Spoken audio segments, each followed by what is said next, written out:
Different डिपार्टमेंटों में, लेकिन मुझे लगता है कि ये विफल हो गए हैं।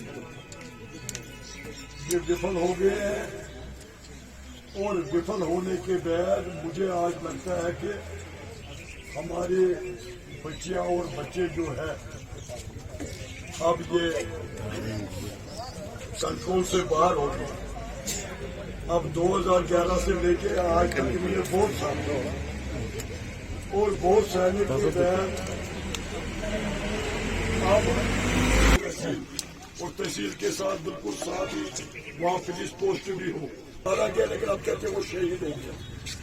और जम्मू कश्मीर के आवाम होंगे और हम 1 मिनट 2 मिनट में नहीं लूंगा, सबसे पहले हम उसके लिए श्रद्धांजलि दें।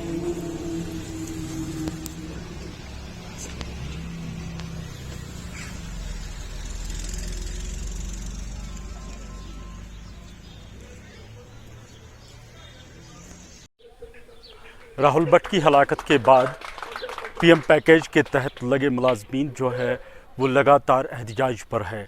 मटन ट्रांजिट कैंप में रह रहे माइग्रेंट मुलाजमीन जो है अभी धरने पे बैठे हैं और यहाँ पे मुख्तलिफ मुलाजमीन अंजुमनों की जो वफद है वो इनसे मुलाकी हुए और इस वक्त आम आदमी पार्टी का वफद भी इनसे मुलाकी हुआ और इनके सामने ये जो पंडित मुलाजमीन हैं इन्होंने अपनी मांगे रखी है और ये मांग कर रहे हैं कि अगर यहाँ पे हमें तहफ़्फ़ुज़ फराहम किया जाए और हमें रहने के लिए जो है महफूज मकामात पे रखा जाए, तभी ये मुमकिन हो सकेगा कि हम जो है अपनी मुलाजमतें या अपनी नौकरियां जो है पूरी कर सकते हैं।